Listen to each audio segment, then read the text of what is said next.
प्रणम्यं शिरसा देव गौरीपुत्रं विनायकं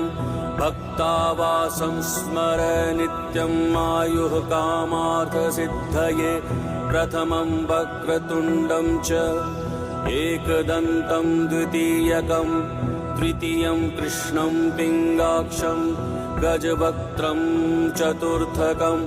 लम्बोदरं पञ्चमं च षष्ठं विकटमेव च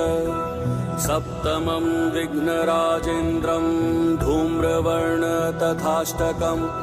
नवमं भालचन्द्रं च दशमं तु विनायकम् एकादशं गणपतिं द्वादशं तु गजाननं द्वादशैतानि नामानि त्रिसन्ध्ययः पठेन्नरः